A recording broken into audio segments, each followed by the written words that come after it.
Boker Tov, good morning. On fine, sorry, sometimes I don't get to do my whole checklist over here. My apologies. I gotta turn off the sound over here so that it doesn't disturb us. Okay, here we go. So, Boker Tov, good morning on this warm South Florida morning over here. Let's, as we usually do, we begin with a bracha. We begin with giving a coin tzedakah. So here we go. Baruch atah Adonai Eloheinu melech haolam shehakol niyeh b'dvaro. Baruch Hashem. Thank the one above. Okay, let's put a little tzedakah always to elicit some blessing, some bracha from the Almighty so that we merit to say the right words, inspire both myself, inspire the listeners and myself. So very good. Okay, let's get to some Torah learning. And this past week was the most important parsha. Every week is the most important, but this week you can't argue. This is the week where we received the Torah. We received the Ten Commandments, and by extension, that represents the entire Torah. And interestingly enough, the name of the portion is Parshat Yisro or Jethro. Yisro was Moses' father-in-law, Moshe Rabbeinu, Moshe, our teacher's father-in-law. And the name of the portion is Vayishma Yisro. Yisro heard, and he came to the desert. He joined his son-in-law Moses, and the Torah gives that story as an introduction to the portion that later on talks about the giving of the Ten Commandments. Anochi Hashem Elokecha, I'm the Lord your God. You should have no other gods. Honor your parents. Keep the Sabbath. You should not murder. You should not steal. You should not covet. The Ten Commandments. And as we know that when Moshe received the Ten Commandments, and then later on he went up to the mountain, as the Torah itself relates, and he received the entire Torah.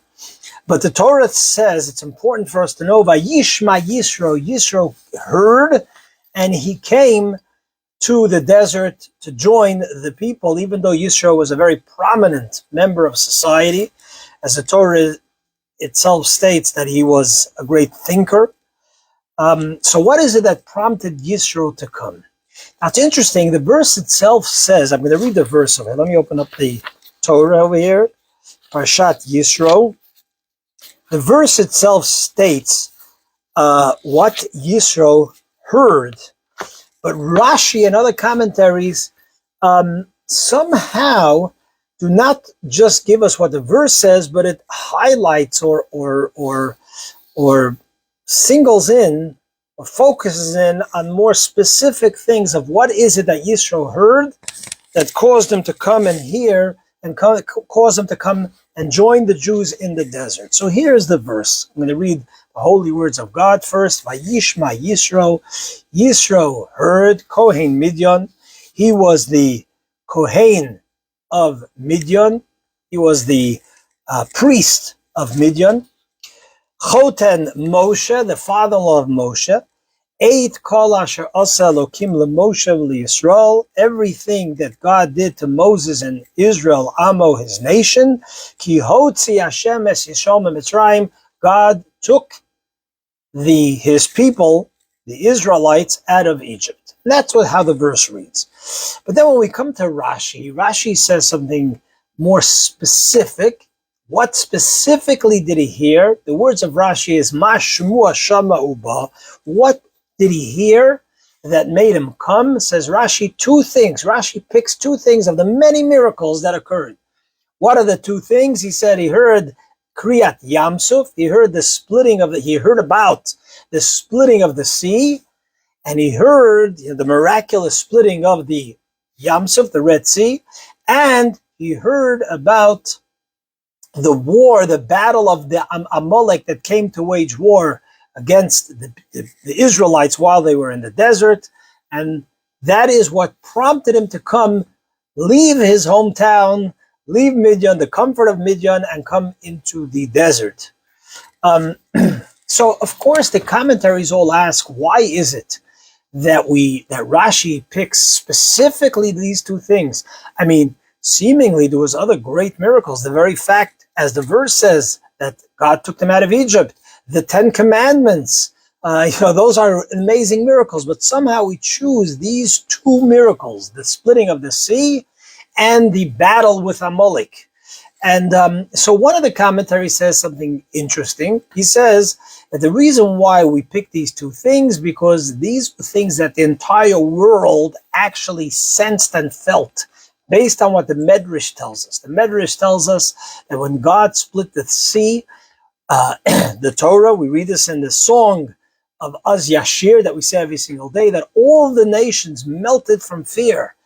Why so, says the Medrash? Because miraculously, not only did the Yam Suf split, but all the waters throughout the world also split to tell everyone, to inform everyone of this great miracle that is being performed right now for the Jewish people, for the Israelites, as they are leaving Egypt and being spared and saved from the pursuing Egyptians.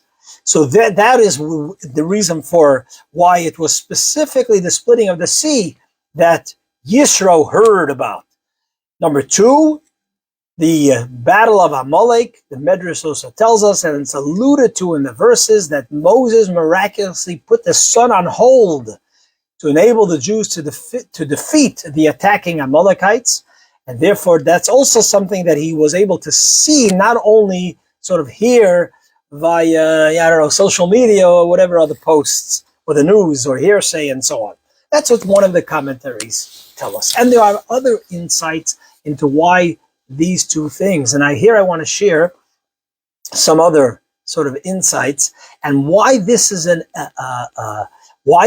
a introduction or a preparation, the Torah tells us, not just by chance, for receiving of the Torah. And its relevance to our daily life today.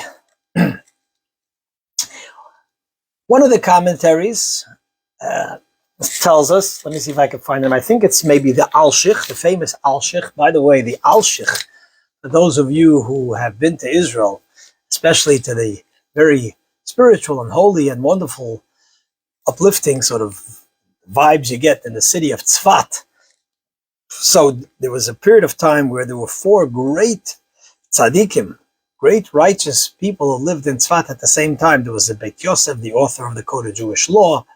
There was the Arizal, sort of the father of Kabbalah, especially what we call modern Kabbalah. I mean, it's not so modern. And then number 3, we had the Al-Shich, who was a great Torah lecturer. And then we had the Charedim, the Sefer Charedim. So there were 4 great luminaries that lived at the same time in this little special city of Tzfat. So the Al-Shich says that the reason why it's these 2 miracles, specifically the splitting of the sea and the battle with Amalek, so he says something very interesting. He says, what is it that prompted what is that prompted Yisro to leave? It was everybody. The Torah tells us, Nomogu kol yoshvei Canaan, all those inhabitants of Canaan melted in fear. Why is it specifically, what motivated Yisro to come and join, to leave his place rather than just be cowed in fear? So the Al-Shich, I believe it's the Al-Shich that says, in general, we know people could have the same experience, and the result of that experience could be total opposite. For example, my dad, my father of blessed memory, was an Auschwitz survivor. People came out of Auschwitz, they saw the same horrors, and people had opposite reaction or life changes to the fact that of what they saw and experienced and witnessed. People came out of Auschwitz, and their faith in God. I was talking to somebody today. Name is not important, of course, it's privacy. And someone said to me, notified me about a very dear friend and an illness that the friend developed. And he said to me, Rabbi, after I lost someone very dear to me, I stopped putting on tefillin. And I didn't put on tefillin for many, many years. And today, he says, was the first time I put on tefillin after I heard about the illness that my very dear friend was diagnosed with. And I said, let me put on tefillin and pray for his well-being. So could you judge a person when they have such a devastating loss that they are sort of uncomfortable with God? They're angry with God. It's because of the love and how much God is in our life that when something of that nature happens, that you just can't. You can't. And I'm not saying that's the right answer. It's not. Meaning, of course, our faith has to be to continue to do what we need to do. But definitely, it's not for me, and I couldn't judge if a person that came out of the Holocaust of how they responded. The Mishnah says, do not judge your friend unless you're in their place or in their shoes, as we say. And yet, my dad, for example, and many others came out of the Holocaust. They witnessed the same horrors, and they came out of the Holocaust, and they were even greater believers. For whatever reason, either, my dad died at a very young age. Those who have been listening to these classes know, so I never had a chance to discuss with him this. I mean, I barely remember him, but I've discussed with other Holocaust survivors, and to some, the very fact that they survived, they saw the hand of God in miracles every single day. So, people experience the same thing, and their reactions are different. So here also, people experienced so we see three different reactions. We see the reaction of the inhabitants of Canaan. They were fearful, and they melted from the Jews. Amalek heard about the splitting of the sea, and he came and did battle with against the Jews. And Yisro's reaction was he came and he joined. So what's going on over here? So one of the commentaries says something very interesting, sort of insightful. He says the reason why it was these two things, because there's another question over here. Why is it two things that prompted Yisro to come and join the Jews in the desert? Is the splitting of the sea not enough of a miracle? Why is it specifically two things, splitting of the sea and the war with Amalek?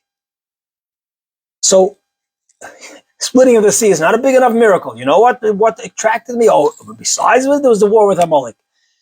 And besides the question of it doesn't say the victory over Amalek. It says the war of Amalek.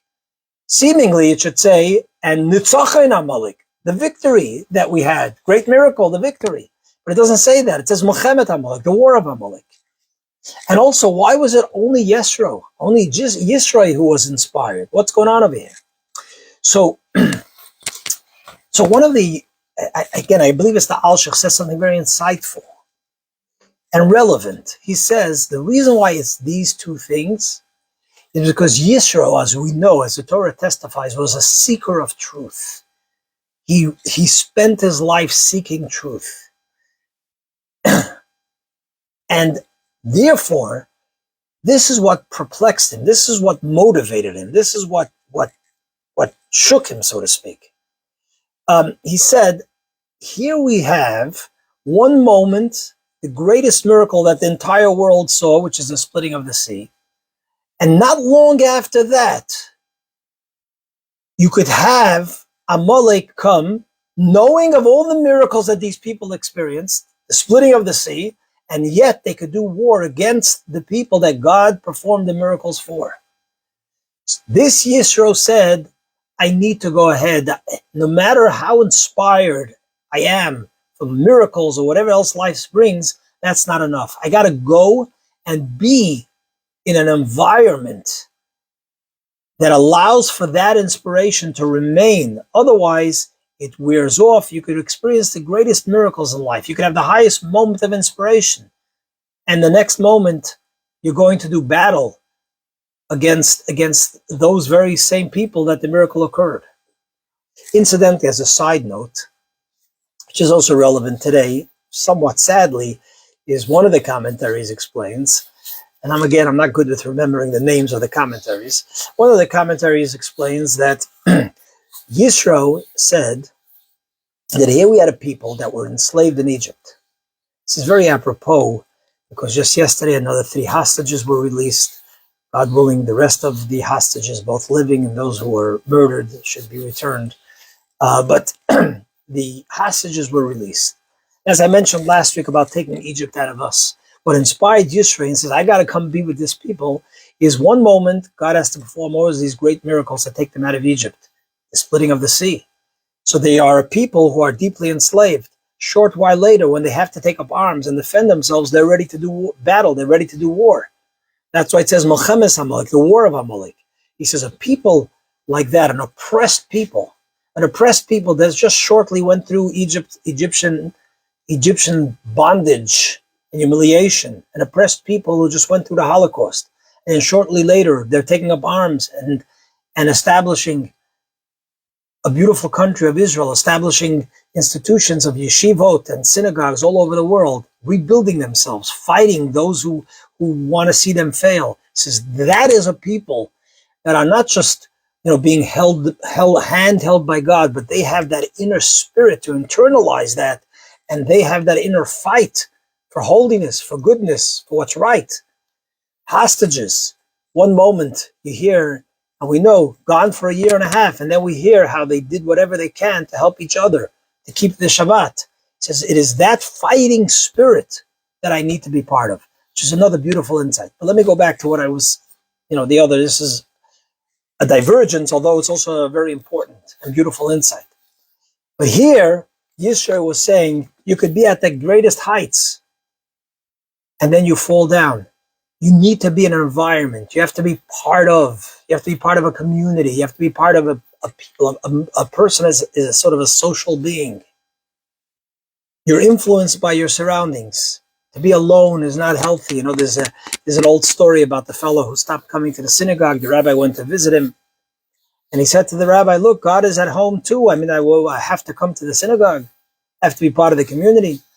So the rabbi didn't say a word. All he did was he went over to the fireplace. He took one of the embers, one of the coals, and he placed it in front of the rest, just outside of the fire burning place, just all by itself, and left without saying anything.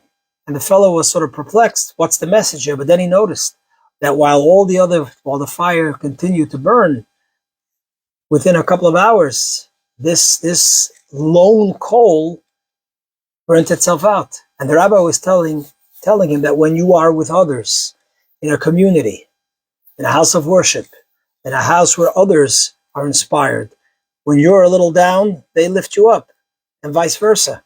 So therefore, Yisro said, here I saw the miracle of the splitting of the sea, that Amalek can come and attack. You need to be with people who continue, who allow you for that flame to keep on burning. But then there's also another nuance over here that the Alshich says, which is very interesting and beautiful as well, as he's learning this Torah portion that we need to take a lesson from. He says, you know why it was Yisro from all the people that got this message? So he also takes a lesson from the word Mashmua Shama Uba. What did he hear that caused him, that motivated him to come? The previous Rebbe has a famous talk, and he talks about different levels of hearing. In Yiddish, he says, as he discusses the different levels, one of the levels he discusses, he says, there's something called Herren und der Herren, to hear and penetrating hearing. Meaning, a lot of times we hear things, but it doesn't go anywhere. It's like the fellow is on the train tracks, and the train is coming, and people are telling him, "Don't you hear the whistle of the train?" He says, "I hear," and he continues to walk. He hears, but he's not getting the message. It's not being internalized that he better run for his life. There's Herren and there's der Herren in life, in today's world especially, where there's such beautiful abundance of so much information, good information. We spend 99.9 and maybe more % of our time to Herren, but there's no der Herren. Der Herren, where we take to heart, where it penetrates, it gets through to us, becomes part of us, it impacts us. Yisro was impacted. He didn't just hear. Everybody else became frightened, but they stayed in their place. It didn't penetrate. I mean, this is life the way we have it today is very much so. We hear nice ideas, a nice class from the rabbi, and I'm included in that. But does it penetrate? Does it change our behavior? Does it have impact? Or is it just some sort of nice idea, nice thought? I mean, everyone on his level. You talk to sort of the standard sort of American Jewry. Yeah, Judaism, we like it, it's nice and so on, but it doesn't change our behavior. We're not ready to change our behavior. The giving of the Torah, this week's portion, is where God says, I want it to penetrate. And that's why the Torah starts with Yisro. It teaches us the lesson of how when you hear something and it's true and it affects you, or in other words, you know it's real and it's the truth, it has to penetrate, that you're willing to take action and change your ways. And the Alshich says, you know why Yisro was the only one who actually it broke through on that level? Most of the things we hear, you have politics. People become fixed in their ways and they never change their mind, definitely don't even change their behavior. Because as human beings, we're very comfortable where we are. We don't want to rock the boat. We don't want to uncomfort, we don't want to go away from our comforts. But the whole point of giving of the Torah, and that's why Yisro is there, is to tell you, God is saying this is a whole new deal. This is not just another nice piece of inspirational information. I want you to be my people.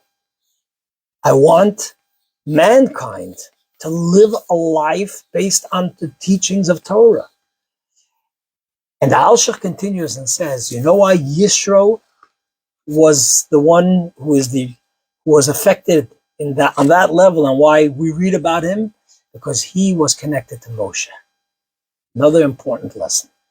He met Moshe because Moshe became his son-in-law. Moshe, the messenger of Hashem, the messenger of God, is the one that could have that impact on Yisro, that he doesn't just hear and life goes on as usual, but it penetrates, it breaks through, it changes your behavior, even if it's one thing at a time.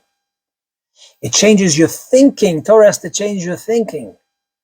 And that came from the power of Moshe Rabbeinu.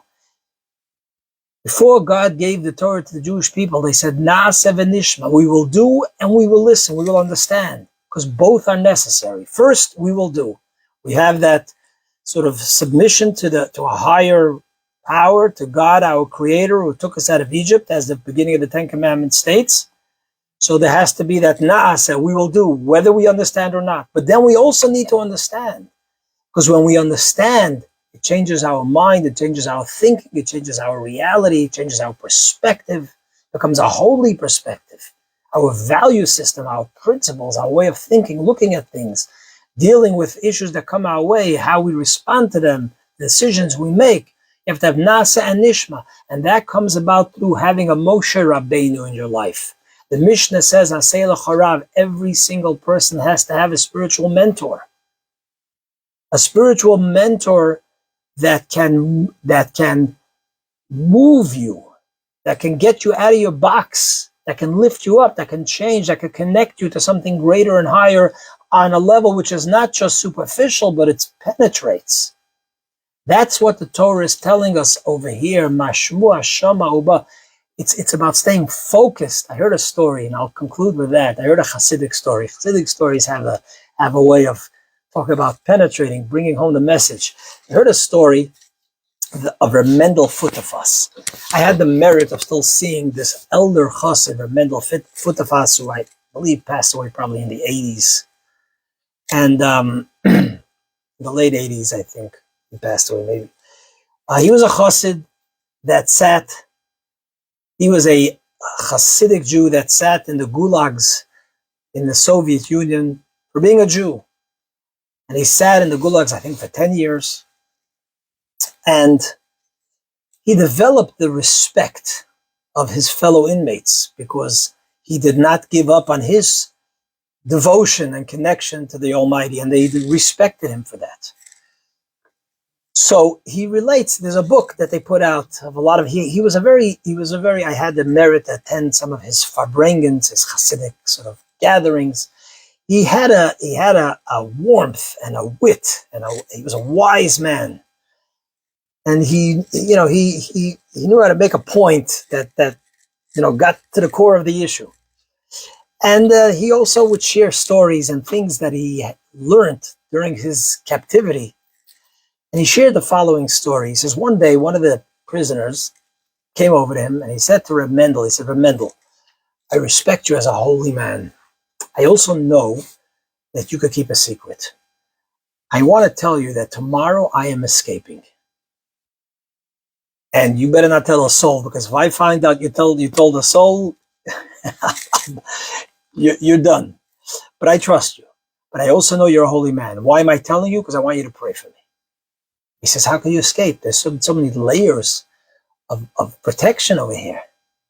There's the guards, there's the watchtowers. He says, I have it all figured out.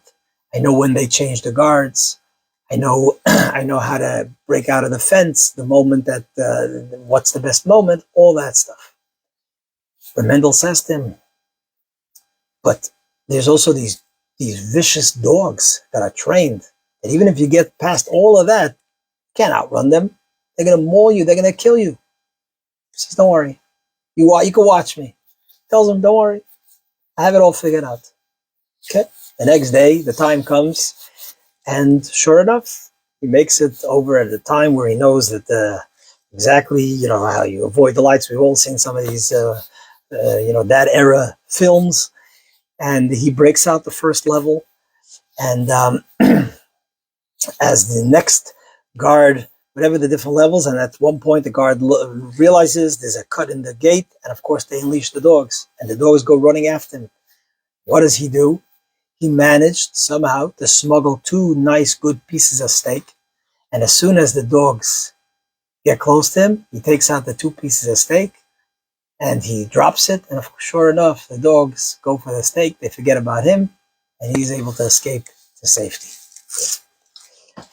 Mendel says that at so the dogs come back, and the guards or the dog handlers tell the commander what happened. Commander takes out a gun. They had no compunction, so to speak, to just take life in a moment, and he shoots the 2 dogs immediately. Shoots the dogs dead. A day or 2 later, Mendel, got to see the commander, and he brought up, we watched, we saw what happened, and so on. But I wonder, why did you kill the dogs? What did the dogs do wrong? So the guy said to him, look, we spent countless money and training that we invested in those 2 dogs, all for just this purpose. That when a prisoner escapes, they do what they have to do. If they got distracted by these 2 pieces of steak, then everything, their entire existence and all that we put in to them, they're not worth living. Shot them on the spot. Mendel learned a lesson from this. Not that he agreed with their actions, of course not. But he said, from everything you have to learn a lesson. He says, we are given the Torah. So much time and effort that our teachers, God Almighty, Moses, history, generations have invested in us. He says, don't get distracted by a piece of steak. Symbolically, he says, don't get distracted by what old materialism, temptations has to offer. What so much vanity out there, fleeting moments of pleasure seem to offer. Don't lose focus. Don't get distracted. Remember exactly what your mission is, what your purpose is, what the gifts that you were given, what your training, what your parents invested in you, your teachers invested in you. What is it that you were taught that should penetrate and not allow the distractions of life that are there for exactly that reason, so that you should rise higher. You should rise above it. You should bring out deeper commitments within you. That's why the Torah tells us about Yisro. Yisro says, when you hear something and you're searching for the truth, it should not be superficial. It should be real. You should be true to your purpose, true to your Creator, true to the one who gives you life every day. Mashmu Hasham Ahuva, and it changes your behavior for the good in your relationship to God, in your relationship to a fellow human being, your relationship to your heritage, to your tradition. That's the thought. That's the lesson from the parsha. So thank you for giving me this opportunity to share words of Torah. And please share it with others. Let's share the light. Let's share Torah. There's no greater gift that God has given to humanity.